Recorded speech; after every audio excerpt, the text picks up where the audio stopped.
Hey guys, welcome back to my channel. Today you're going to be cooking with the one and only the Grinch. He is in such a bad mood, but he has no choice but to be on camera. So he's currently boiling some spinach because you're going to make some spinach pasta, right? Yes. Making pasta with spinach, but he's going to make an Alfredo sauce. And he's gonna make chicken with stuffed something? Sure. With stuffed Grinch, because he's being a butt. But yes, guys, I will start showing you Jose's setup. Jose does dinner 24/7 for us because I do not like to cook. Instead, I give him my menu of the week. The dogs like his cooking, our friends like his cooking, family likes his cooking. But I'm his biggest critique because I will tell him if it tastes nasty, if I don't like it. But yeah, hope you guys enjoy this. There's gonna be much more to come. Maybe I'll do a cooking video and it's gonna be an absolute fail. But yeah, guys, let's get started. So we actually got this from when we did a cooking class with Cooking with Lucas. That video will be up shortly. But we bought this because we saw it at the class and we thought it was amazing. Jose has this little weight thingy-mabob. Scale. His scale. Empty bowls. We have hundreds of these. Eggs. What do you have over there, Ben? So I will be making a semolina / all-purpose flour pasta by hand. So you can do it multiple ways. If you have a stand mixer, you can also use a stand mixer. If you have a blender or something that can afford the pressure of constantly kneading to something, you can definitely use that. I prefer using it by hand because you can definitely feel the texture of the actual pasta itself. So first things first, you want to have your eggs to be room temperature. Cold eggs usually don't work so well with pasta, especially when you start kneading them, because it prevents you from building gluten. And gluten pretty much is going to be what makes the pasta chewy. It's going to be able to adhere the sauce or whatever you mix into it, and it's going to make the pasta better overall. So you want to develop that gluten out of it by working the dough into what it's what's intended to do. So there's multiple recipes out there. Usually some people say use all-purpose flour or double O flour. You can definitely use that. I preferably like to use half semolina, half all-purpose flour. If you see right now, the flour I'll be using is a high gluten. It's a high gluten flour, but you can find that at your local commissary, guys. Local commissary, your local supermarket. But a standard all-purpose flour will also work well with this recipe, so don't feel like you have to use that as well. It's just gonna be, the difference is that I have to work a little bit more and a little bit harder just to make that gluten development into the actual pasta itself. Standing in front of me, I have my dry rack with the pasta that I'll be using later on today, and my machine. So for those of you that have a KitchenAid standing mixer, they sell these attachments in order for you to actually straighten out your pasta, make it flat, and also cut it up into flat tagliatelles, or what they call linguinis, or something that resembles a spaghetti. You can use that. It's probably like $100 on Amazon, something like that, if you want to buy the attachment. There's no difference between you buying a little stand machine like this and actually use it at home. I just using the machine, so let's get started. Yeah. Alright, so welcome back. So what I did beforehand is that I boiled some fresh spinach. You can use baby spinach or regular big size leaf spinach. This is a regular leaf size spinach. So what you want to do is that you can use either fresh spinach or frozen spinach. It doesn't really matter. At this point, I had the opportunity to get some fresh ones, so I'm using some fresh ones. So you're going to go ahead and boil it, let it cool off, and then you're going to take about 10 ounces out of the pot or your batch. You're going to squeeze the water out of it because you don't want extra water weight added to your dough.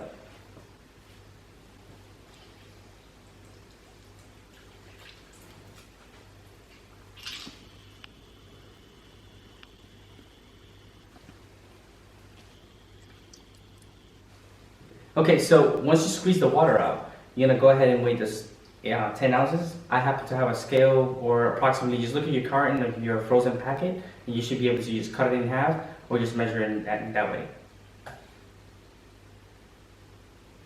Pretty much that little bowl. So this essentially is about 10 ounces. So that's what's gonna give it the flavor and the actual color that you're gonna need for your pasta itself. So this right here, about a fistful, it's quarter cup, or actually half a cup worth of spinach. Should be enough for you to make your pasta for this recipe. Once you have separated your spinach and you actually have it in place, you're gonna go ahead and crack some eggs. You're gonna go use whole eggs. Again, you can find multiple recipes where it says only use 3 yolks, 5 eggs, or 2 whole eggs, 1 yolk. It doesn't really matter. My preference is to actually have 5 whole eggs into the mix. Okay, so crack some eggs.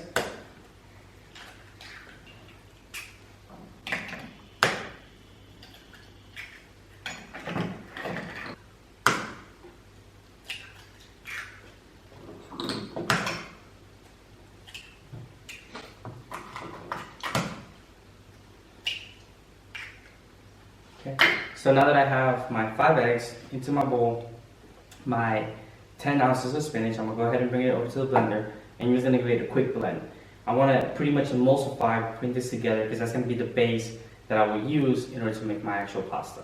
To this, I will add about a tablespoon of salt. So, once you actually have blended in your eggs, your spinach, and your salt and oil mixture, that's exactly what you're gonna put into the actual flour and semolina blend. So let's start by measuring out 2 full cups of all-purpose flour. You can pour it directly into your workbench or to your workstation, whatever the case may be. Or if you're using a standing mixer, you can just pour it directly into the bowl that you're going to be using.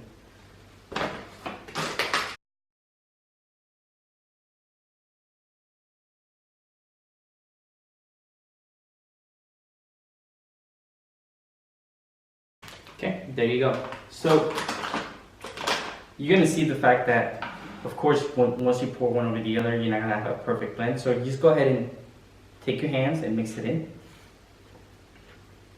and create a homogeneous mixture.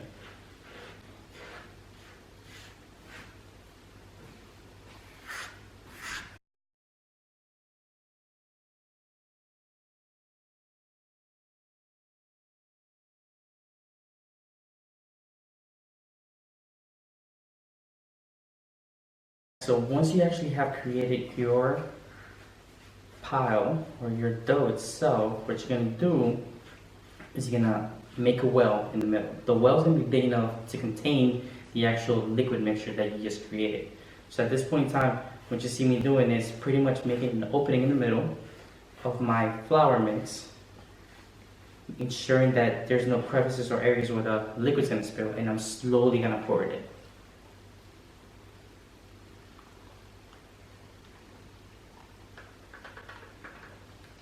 So at this point in time, I'm just going to go ahead and take my fingers, make it almost into a claw, and you're going to slowly incorporate, drying out the liquid with the flour mix.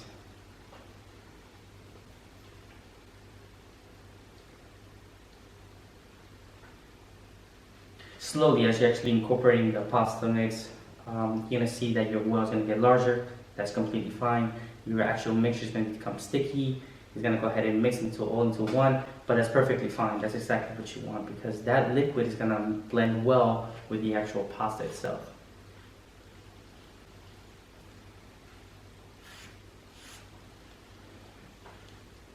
Something to keep in mind is that you're going to be very tempted to actually use more water into it. You can, however, the way the recipe is designed, you incorporate every single little grain of flour into the actual liquid that's already available with the egg and the residual water from the spinach. So that should be enough in order for you to make a nice pasta dough. Refrain from using water. You really won't need to. If it's sticking to your hand like this, just rub your hands together and then naturally it will fall off, but just go ahead and keep working it out. At this point in time, you're going to go ahead and knead the actual pasta dough and bring it all together.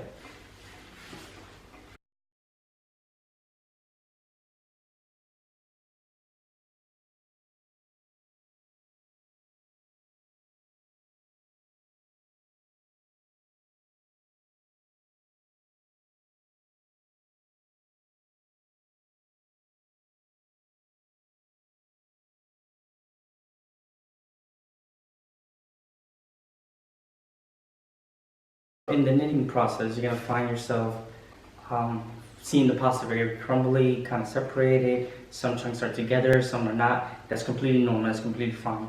Don't be afraid of it. That's pretty much you, it's part of the actual mixing. If you were doing this with a machine with a standing mixer, the machine will be pretty much going on low right now at this point.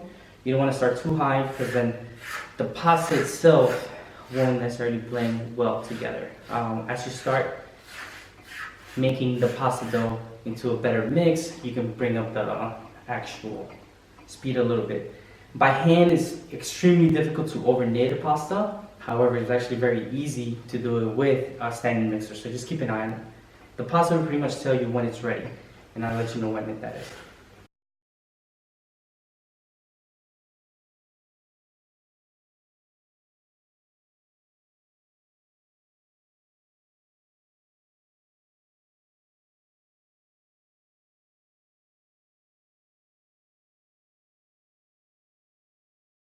How am I kneading? Instead of pushing down onto the table, putting downward force, I'm actually taking my hand and pushing against the table, actually providing that counter friction. If you smash the pasta, you're not necessarily doing anything. What you're doing right now in this step of the actual kneading process is that you're creating gluten. Gluten is naturally found in pasta, in wheat, flour, and things like that. And that's pretty much what's going to give the pasta the chewiness, the elasticity that you have. If you go ahead and stop kneading process right now, your pasta is going to fall apart into crumbs and you won't have a solid piece.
Three, two.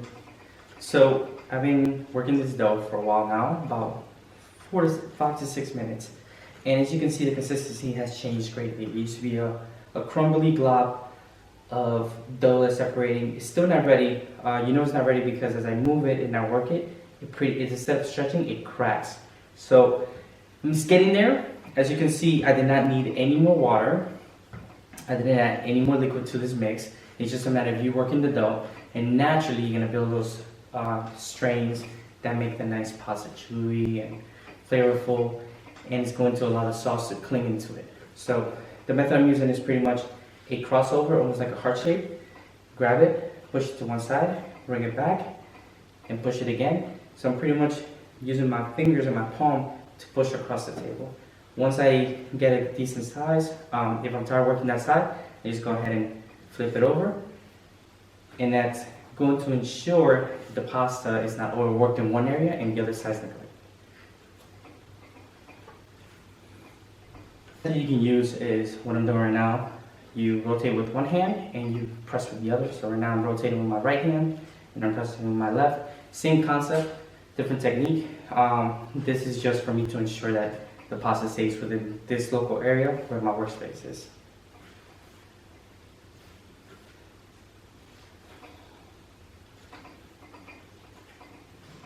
Three, two. So we're working on this dough for about 10 minutes now. And it seems like a long time, a lot of work, but it's definitely worth it. The flavor is going to be amazing. The texture is going to be even better. So the way you know your dough is pretty much ready is you're going to mold it, and you're going to go ahead and make it into a ball. Using the table and creating a smooth end. Tucking in your fingers into the end of the bowl, rotating in the process, and you're going to make a nice little ball. So that bowl right here that you have in your hand, ultimately, you're going to go ahead and you're gonna press your finger into it. And when you do, it should bounce back. That's when you know the dough is ready. Hold it again.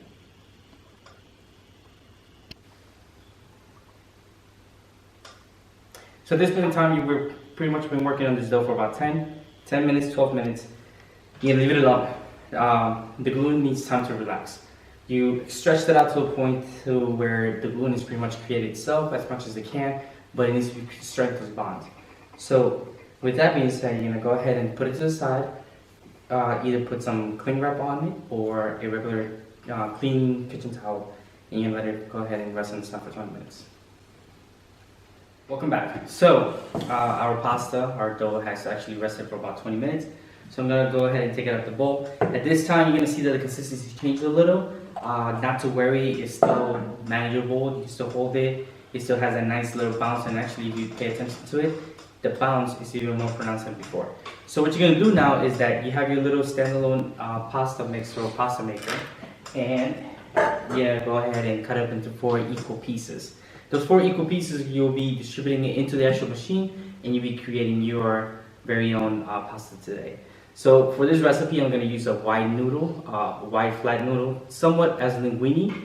Doesn't necessarily go well with a thinner noodle because you're going to have something more robust. So you want something that's going to stick to the actual sauce itself. So what all I'm going to do is going to take my bench scraper. I'm going to cut it up into 4 equal pieces.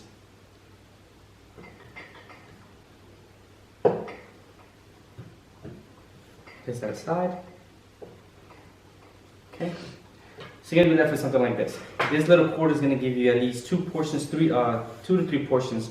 So you're gonna take a little bit of residual flour that you save for later on, and you're gonna lightly dust your workbench. What you're gonna do is just gonna go ahead, make it into a little circle, line it out, start extending that down.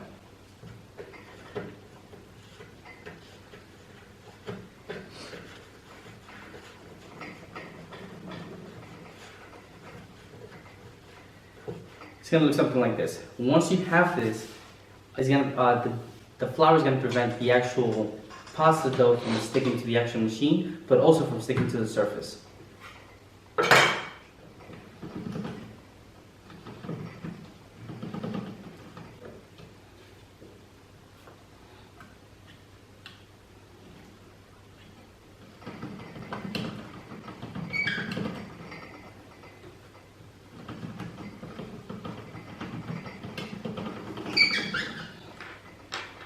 Alright guys, so once you have it, you're gonna go ahead and fold it in half and feed it to the machine again. As you start working through the actual pasta maker, your pasta itself is gonna make itself the width of the actual machine, so you don't have to worry about it.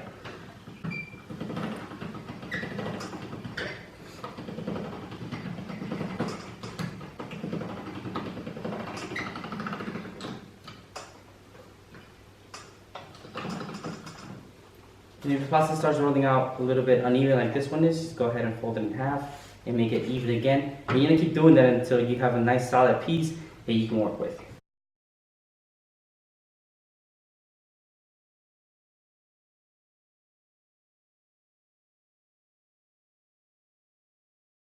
With this size of a piece I'm working with right now, so I'm gonna make it a little bit smaller, and I'm just gonna repeat the process once again.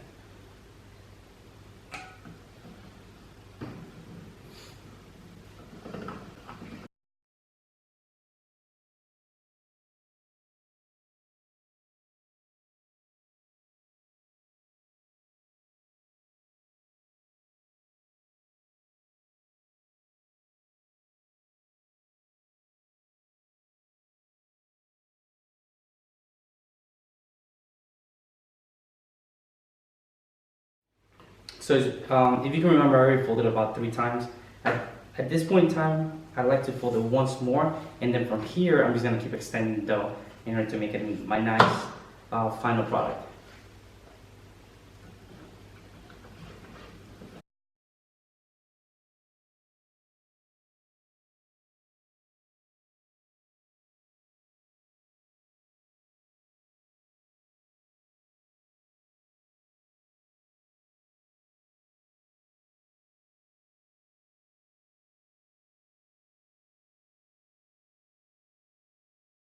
So now what you're gonna do, once you have it to about this length, you're gonna go ahead, you can actually roll it out once more to stretch it out, and then you're gonna cut it in half.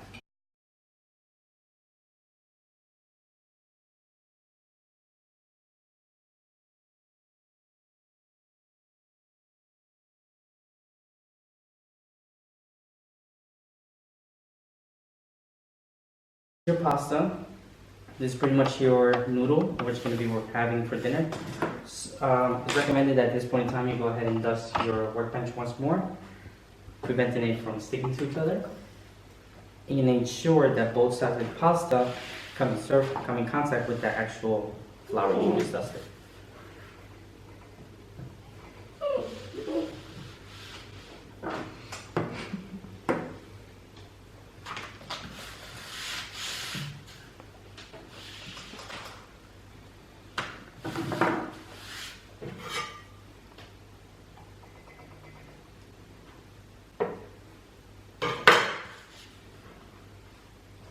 You're going to rotate your feeder.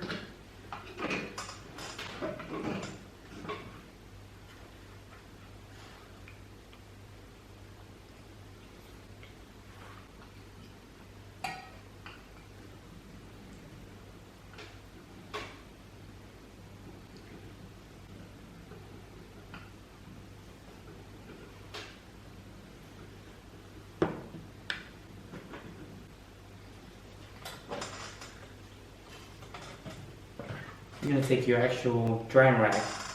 So it's recommended. Right now the pasta is really soft and it's very likely for it to stick in itself. So that's exactly what you don't want. And then the cooking process. So what you're going to do is that you're going to let your pasta dry out for a few minutes.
Okay, so once you're done making your pasta, and your pasta is currently drying, so that's like pretty much the first thing you want to do when you're making fresh pasta.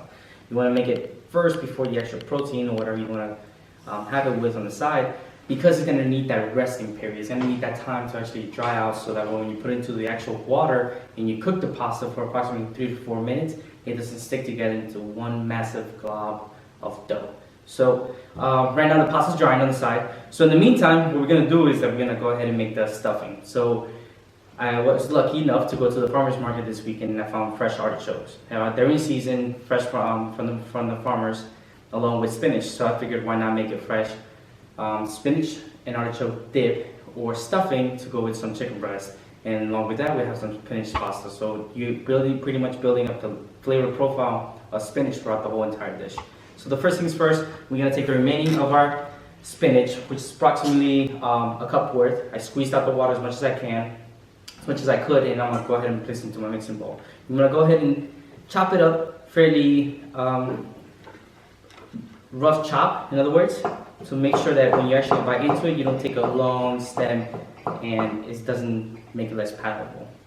So a quick pass over the actual knife.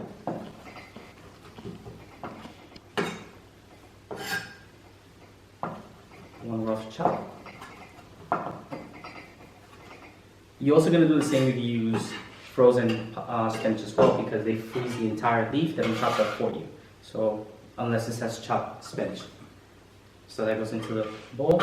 The next thing we're going to do It's going to take approximately 6 to 8 artichoke hearts, depending how big they are.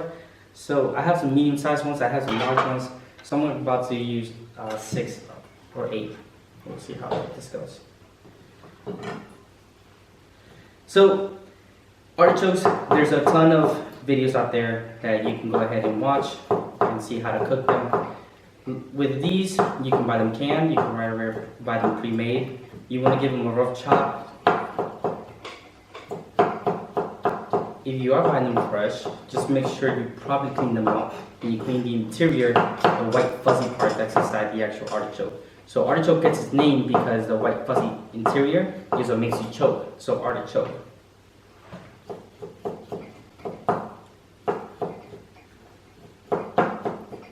Keep in mind that this is going to go inside the chicken. So if you have big chunks, it's going to be you're going to be less able to actually stuff it into your chicken itself. So you want to give this a nice little mince, not necessarily a fine chop, but you want to have small pieces. You don't want to have big chunks overall. Once you're done, take your bench scraper. You're gonna see me using this a lot. This pretty much bought this for $3 or €3 at your local store. Doesn't have to be nothing crazy fancy, but it's pretty much a hand extension from Ninja tool. It's very versatile. You can use it for anything, make bread. You can use it when you're prepping your steaks, salads, or anything else like that. Or you're putting your actual condiments into a soup or anything. So just makes you capable of picking up large quantities of small pieces at one time.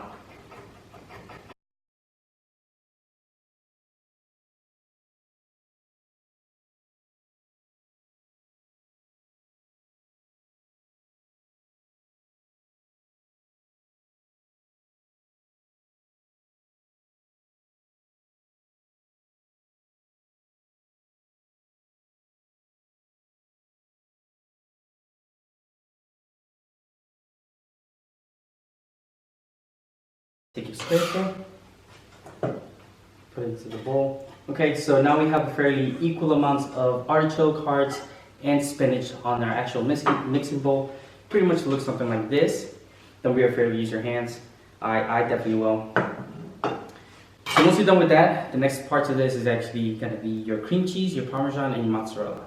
So on this step, I'm not going to add any salt to the dip. And the reason why that is because Parmesan cheese or real Parmesan cheese is already salty as is. So that salt is going to come from your cheese itself. That way we're pretty much allowing the natural flavors to be displayed during the meal overall. So that's about 1/4 cup of grated Parmesan cheese. The next part we're going to go ahead and add to the mix is about 1/2 cup of mozzarella, shredded mozzarella or chopped up mozzarella. And lastly, we're going to go ahead and add some cream cheese for the creaminess. This is going to pretty much pull everything together and make it nice and even.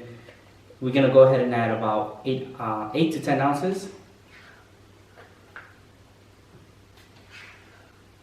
Roughly 2 tablespoons.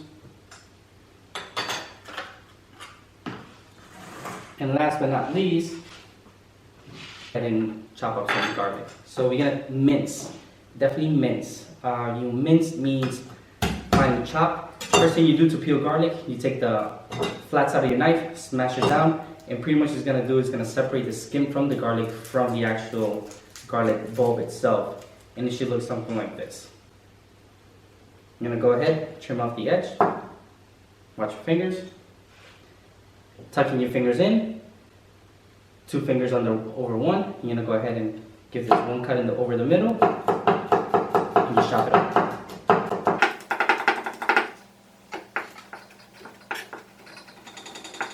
Don't worry about the speed. Speed comes with time and technique. Technique is more important than speed at this time. So if you're brand new to the chopping of using your knife is pretty much your most essential tool of when you start cooking. First things first, your knife has to be sharp. If you have a dull knife, you're more likely to cut yourself. And 2, if you do have a sharp knife, but improper technique, you will cut yourself. So don't ever blame the knife, just it's a matter of user error, but having the proper technique, you'll never get cut. All right, so I feel comfortable the way my garlic is minced. Keep in mind that if you leave it too big of a piece, somebody's gonna bite into this and then destroy the whole entire meal itself. So if you don't want to chew on a big chunk of garlic, I suggest you definitely mince it. Okay. So now we're just gonna go ahead and mix it in.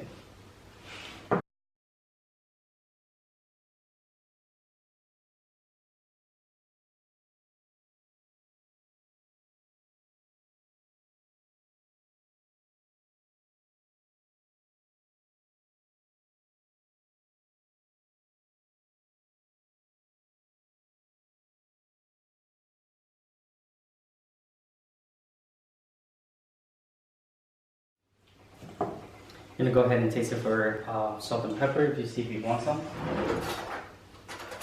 Taste for seasoning. A little bit of black pepper.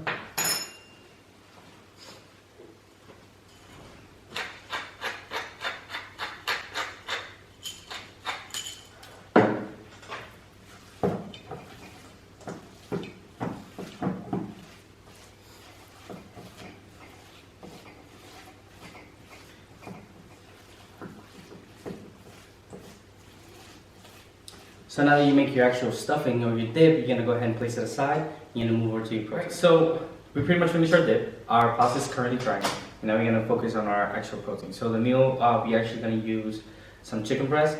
This meal actually pairs kind of fairly well with some veal. So if you like veal, you could actually use it with veal as well. Here I pretty much have my seasonings for my chicken. Some salt, garlic powder, paprika, oregano, onion powder, garlic powder, and some pepper, and some fresh thyme. So I'm gonna go ahead and separate the leaves from my thyme.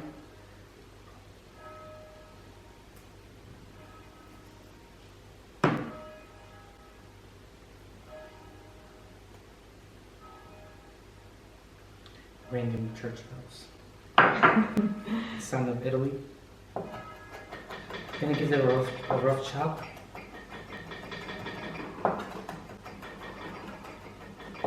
And these are from our garden. Yes, so I started growing some thyme and basil in my garden outside. Next thing I'm gonna start growing some sage, so that way you always have fresh herbs year round. It will be a little hard to maintain during the winter months, but as long as you have a healthy amount of soil and some good nutrients, the leaves and the actual plants will grow back. Alright, so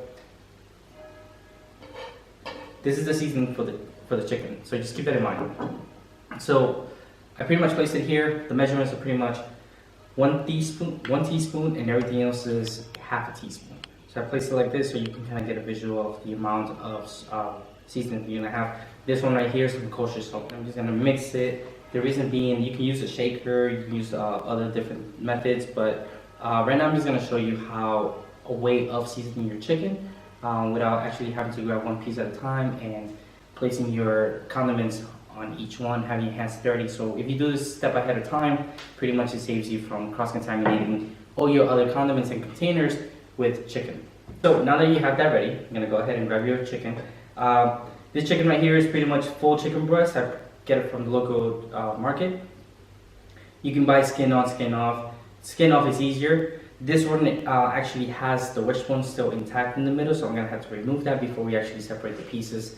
But pretty much what you want is not chicken tenders, but you want a whole piece of chicken about this thickness, which is about a half an inch, an inch and a half to 2 inches, because you're gonna make it into a little pocket, and that's where you're gonna put your stuffing into.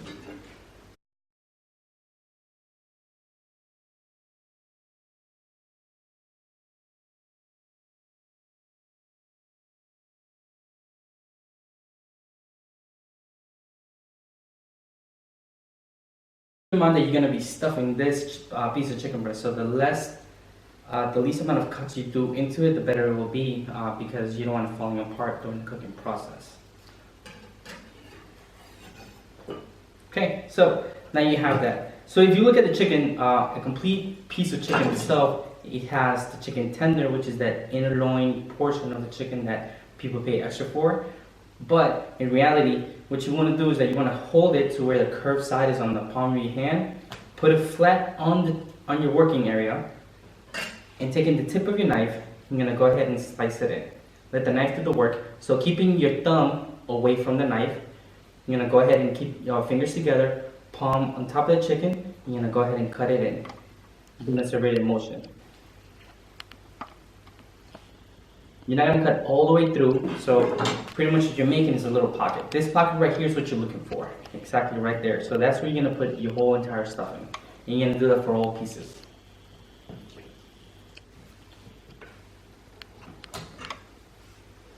Again, hold it together. You gotta clean it up. Take this piece of cartilage off. Okay.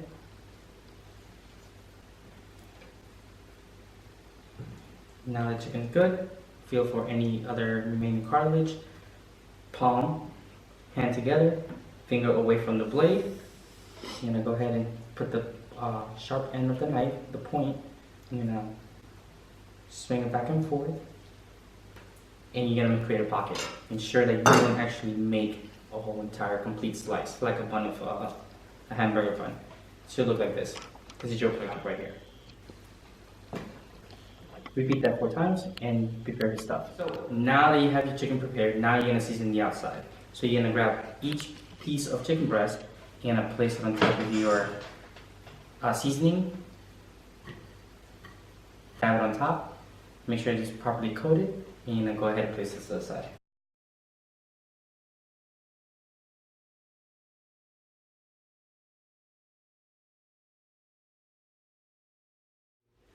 Okay, so now that you have your chicken seasoned, you're gonna go ahead and stuff it.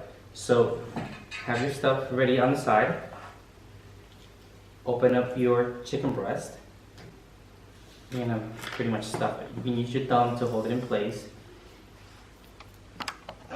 How much stuffing do you put into it? As much as you like. However, you don't want it to the point that is more stuffing than actual chicken. You want to be able to somewhat enclose your chicken breast to where when you cook it, it's encapsulated, something like this. So your finished product can be something like this. Keep in mind that the chicken will shrink a little bit when you're cooking during the cooking process, but that will also allow for the natural cheese that's inside the mozzarella to melt and incorporate into your actual piece. So this one could use 1 more spoon, and then that will be ready for cooking.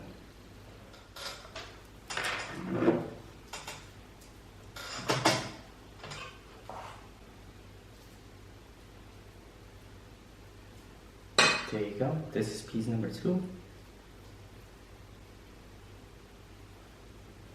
So this is what you want looking for. You want pretty much even distribution throughout the whole entire chicken.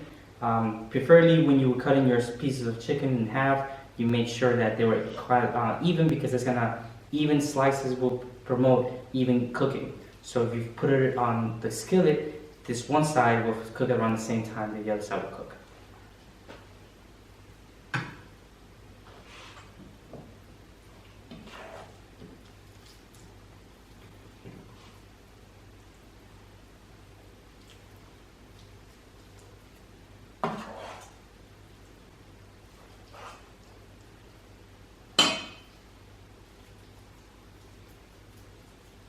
Don't be afraid, for example, this one, the actual chicken tender separated from the chicken breast itself, that's perfectly fine.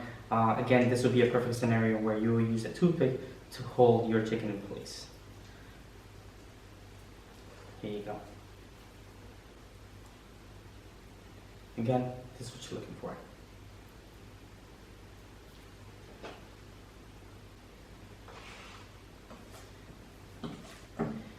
So, as you get into your last piece, you're going to see that you have residual stuffing. And that's actually a good thing, because you're going to use that residual stuffing to make your sauce that goes on top of your pasta with your chicken. So, don't be alarmed. Be mindful of your ingredients and your portions.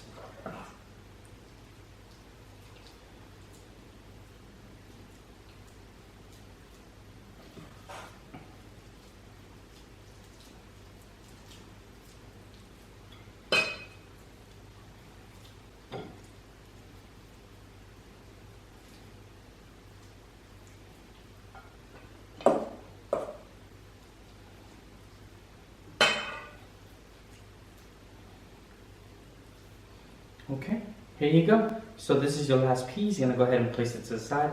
And now we're gonna move over to the actual stovetop so we can cook our chicken. And midway through, once we're coming close to cooking our chicken, we're gonna go ahead and cook our pasta.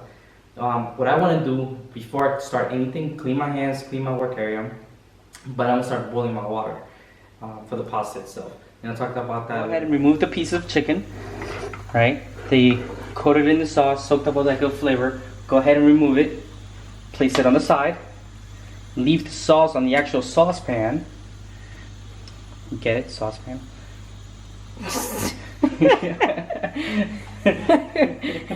Cute joke. All right, gonna leave all that in there,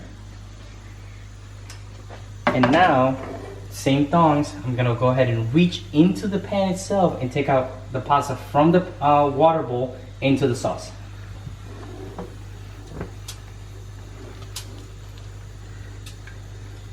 So right now I had the heat at low.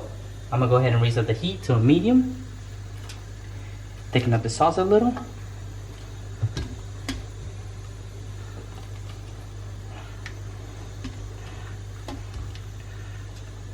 So some of you might be asking, why are you not just tossing the water away? Or why are you just not like draining the water how my mama taught me and everything else? So yes, your mama wasn't wrong. However, you want to save that pasta water. That pasta water releases starch, which is going to thicken up the actual pasta itself a little bit more. So in the process, I'm going to go ahead, toss it together, and pretty much the whole entire mixing is ensuring that all those noodles are being coated nice and even.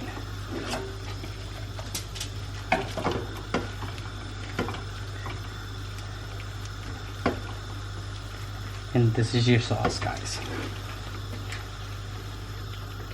That nice little bubbling you have there is completely normal. Take a ladle's worth of pasta water, pour directly into your sauce. Stir that in. So the stirring, what happens is that it creates an emulsification. It blends in the fats and everything else with the pasta. It makes it into a nice little coat, so where the actual sauce is sticking to the actual noodles itself.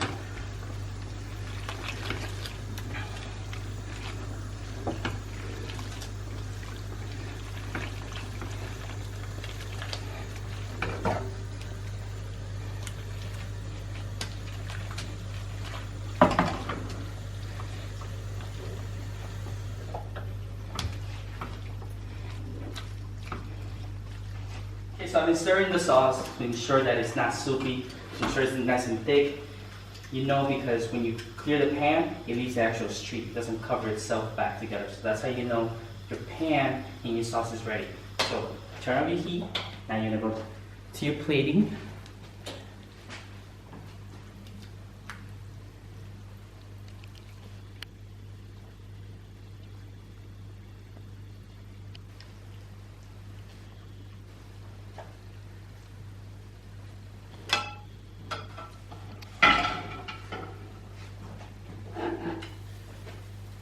Bring your chicken with you. So how are you gonna plate this off? First, gonna go ahead, take some fresh basil. I actually have to have some. Make it to a little roll. So you can get nice little even strips. Take a knife.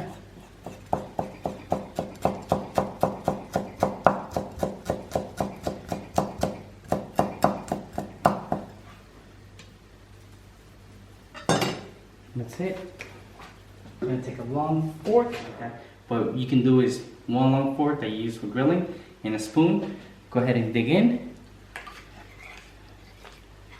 It's gonna give you a nice even roll.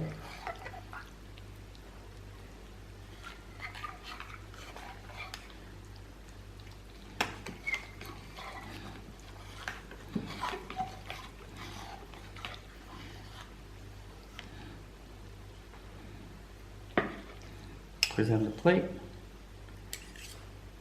Gonna go ahead and remove that. You take your piece of chicken.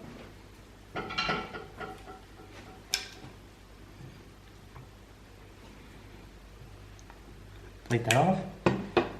And you're gonna garnish with some basil.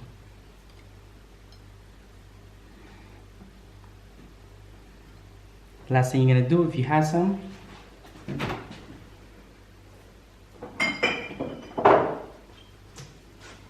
some balsamic vinegar.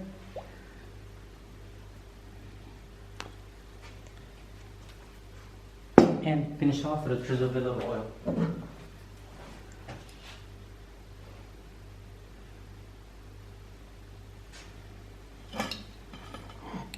Voila.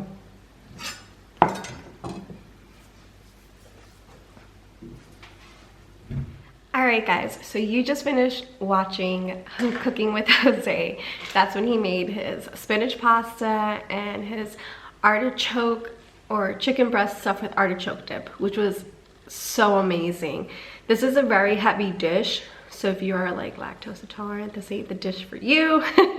But it's a great dish. We enjoyed doing it. It is more time consuming since you are recording. Usually it wouldn't have taken that long. I think we just closed it out at the end because we were starving, and I'm pretty sure it was like almost 10 o'clock at night. But yes guys, I know I promised this video was gonna go up a long time ago.